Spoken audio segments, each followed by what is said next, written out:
other senses. So far, we have discussed how the senses of vision, hearing, and touch might be employed by user interface designers to provide a richer and more compelling experience for their user. But that still leaves several senses that have not been utilized in human-computer interaction. The senses of smell and taste are unlikely to be very effective as ways to convey large amounts of structured information, but both these senses are highly evocative and profoundly shape our experience of real-life situations.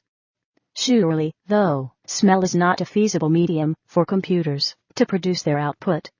At least one company is developing a product that allows computers to generate factory output. Multiple modalities. We have now discussed a number of modalities, or human sensory channels, that interface designers routinely require users to make use of, and a couple of modalities that aren't yet used in human-computer interaction, but may one day be.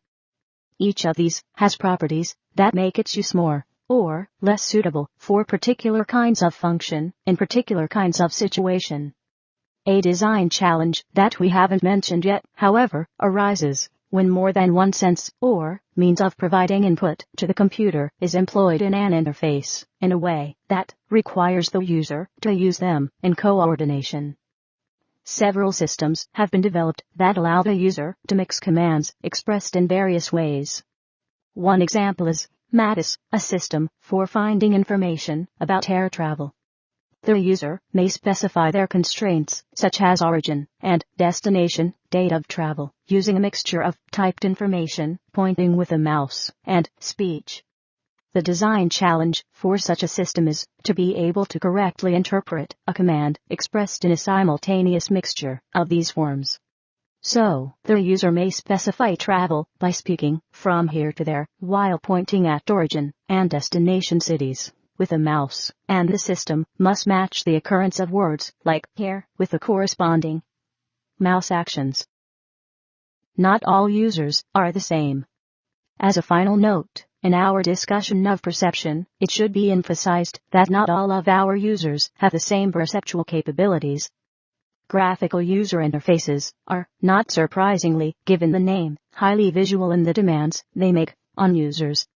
Much of the user interface technology that is being designed for personal computers and used on the World Wide Web makes strong assumptions about the perceptual capabilities of users, and designers are therefore often excluding sections of the population whose vision, hearing, or other senses and abilities are impaired. Aside from any moral considerations about making technology accessible to all, there are good business reasons for considering access to our designs. The more people who are unable to use our designs, the more potential customers we have lost.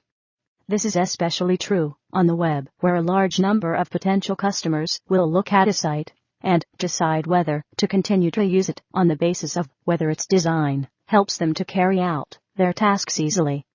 Sometimes, designing for inclusiveness and accessibility isn't only an ethical consideration or a matter of commercial good sense. In some cases, it is also a legal requirement. For example, in the United States, the Americans with Disabilities Act, ADA, requires that certain organizations and bodies, particularly governmental bodies, provide effective communication when they use the Internet to make information and services available.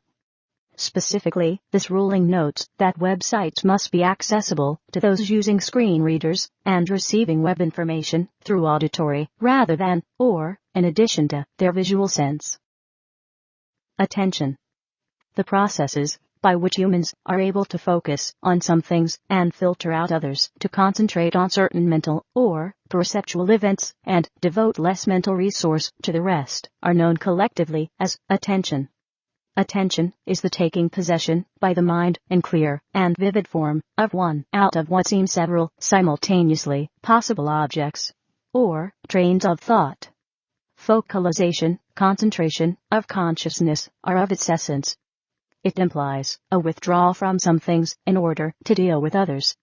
Some form of filter or selection process is required so that we can focus on only a subset of the possible mental and perceptual activities. This process of focusing is known as attention. Selective attention refers to choose a single stimulus from the many of offer on which to focus on using. Divided attention engage in a number of activities and focus on a number of things simultaneously. The selection of what to attend to may be the result of conscious deliberation or deciding to concentrate on something specific, or may arise from unconscious or involuntary responses to things that grab our attention. Much of the psychological research on attention has focused on the ways that people are able to direct their attention to particular perceptual events in their auditory experience. However, many of the points that are made and theories that have been developed can be generalized to other senses and other mental processes. The consequences of inattention.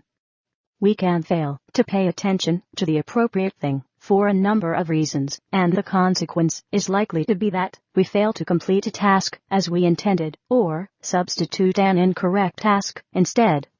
In general, a number of possible consequences can result from inattention.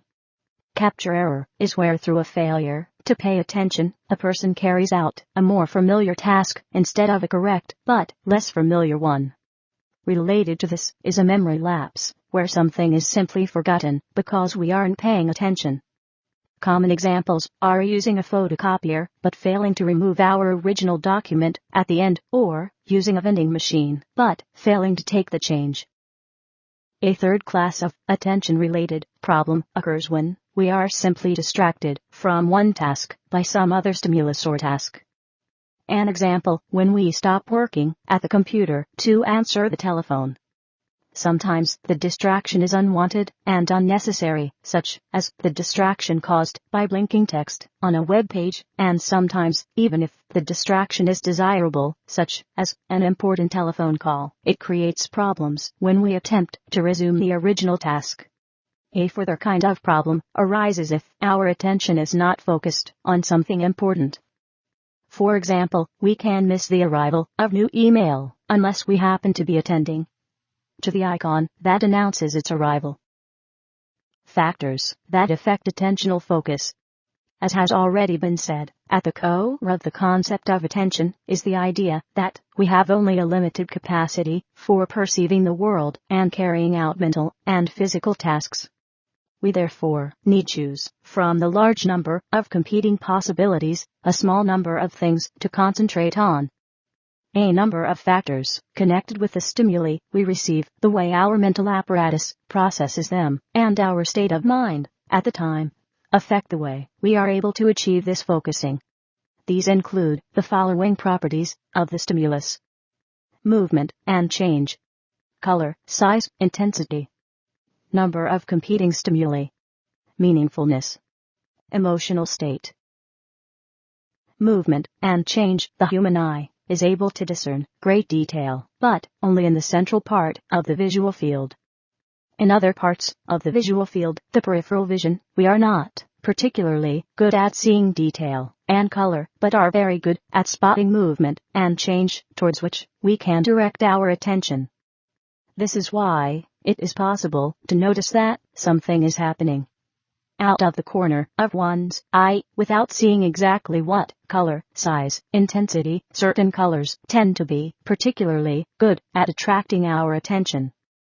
Similarly, if one object is physically larger, brighter, bolder, or more visually intense than surrounding ones, then it is more likely to attract attention. Number of competing stimuli. The greater the number of possible things to attend to, the less attentional resource there is to devote to each. In addition to these properties of stimuli, two factors concerning the human observer have an impact on how and where attention is directed. Meaningfulness. We are more likely to focus on things that are meaningful, or understandable, or make sense to us. One aspect of this is a phenomenon sometimes referred to as the cocktail party effect. Imagine you are at a party, or in some other situation where a crowd of people are talking. There is a constant level of background sound, yet it is possible to pick out words and threads of other conversations across the room. We are especially good at doing this if the content of the conversation is meaningful to us. For instance, if we hear our name mentioned in someone else's conversation, we can tune in and listen to what is being said.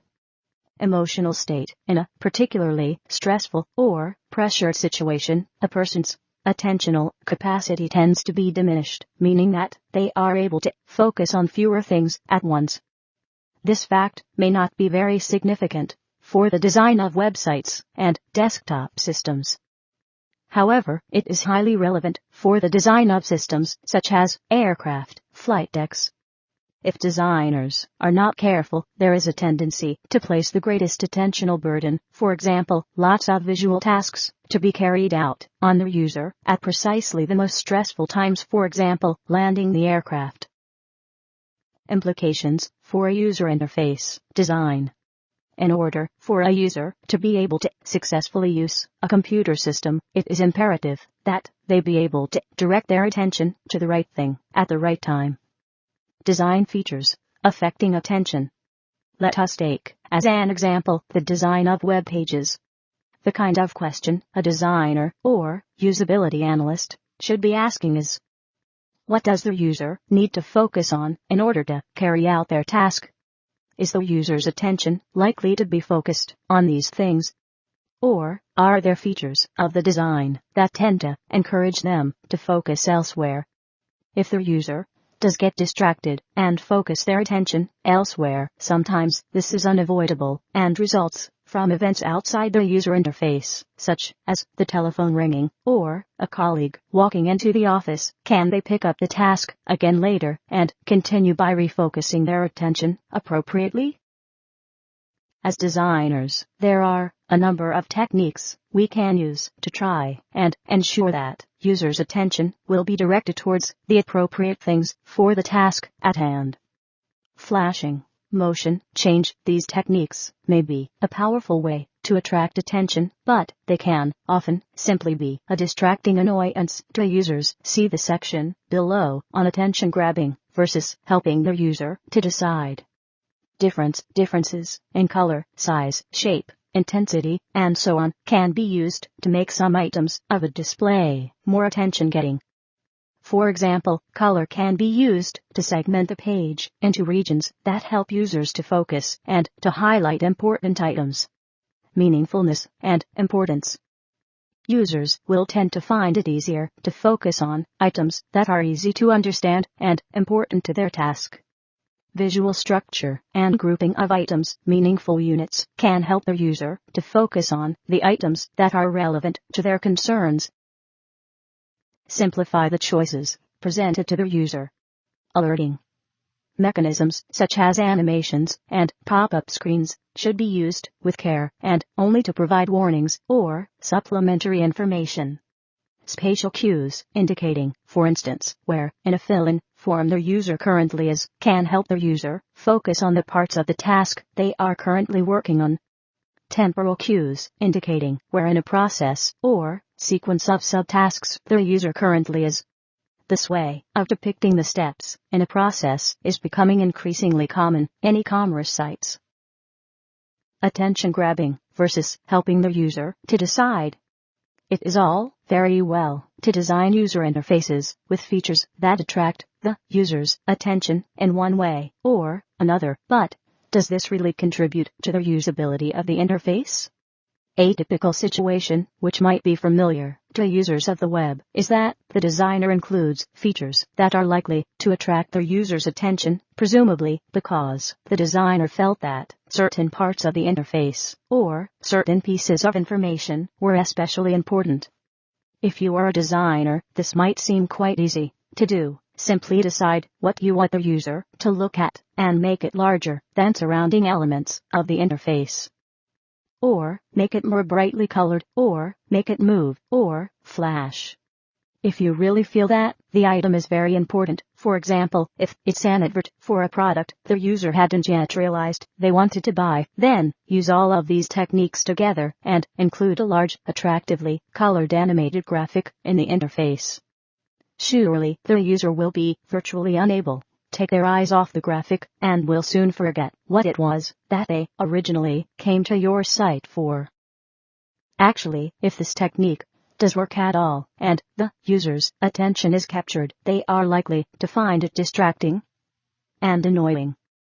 Users are likely to stop using the site and choose a different one that allows them to carry out their task without being bothered animations and so forth. A better alternative might be to accept that the user might be best placed to decide what is important and what is not for purposes of the task that they are trying to accomplish. The design should therefore try to support users in identifying what possibilities the interface is offering them, assessing their importance and relevance, selecting an appropriate alternative, and remaining focused on their task without unnecessary distractions. In any case, recent research suggests that crude attempts to attract web users' attention are less than successful. A study in which eye tracking technology was used to find out where website users direct their gaze showed that users tend to prefer looking at text and avoid looking at images and animations, even when the graphics contained useful information. A finding that suggests that users have become habituated to web designers' tricks and have trained themselves to overcome basic physiological and psychological responses, so as to ignore web features they imagine to be superfluous. This tends to indicate that banner advertising and other attempts to encourage their user attend to things that may not be relevant to their interests and intentions may be far less effective than designers would like to believe. It should be emphasized that this research finding is specific to the users of particular kinds of website and cannot necessarily be generalized to other settings and other kinds on user interface. Of course, if the user interface emphasizes nothing in particular or makes everything look equally eye-catching, then it is failing to help the user to decide what to do. There are sometimes situations where it is useful or even vital to distract the user from what they are currently doing and encourage them to think about something else instead. These include situations where safety is at stake, such as the aircraft example described earlier, as well as more everyday systems. In deciding what to emphasize and make more available, web page designers can often find out from server access logs which parts of a site are the most popular. The site can then be redesigned so as to make it easy for the user to focus on the most popular information and links. Memory. A further aspect of human psychology that is highly pertinent to the design of user interfaces is the study of memory, that is, how we are able to store and remember information that is relevant to the computer systems we use and the tasks we use them for. Every activity we engage in involves the use of our memories in one way or another. Not only is memory used in processing every input we receive from our senses, but also memory is essential for the fleeting, temporary, or intermediate thoughts that are part of just about every task we carry out. At the opposite end of the spectrum, we continually need to remember facts we have learned previously about the world we live in and the computer systems we use in order to make decisions and carry out actions. Even when we are not aware that we are remembering things, we probably are.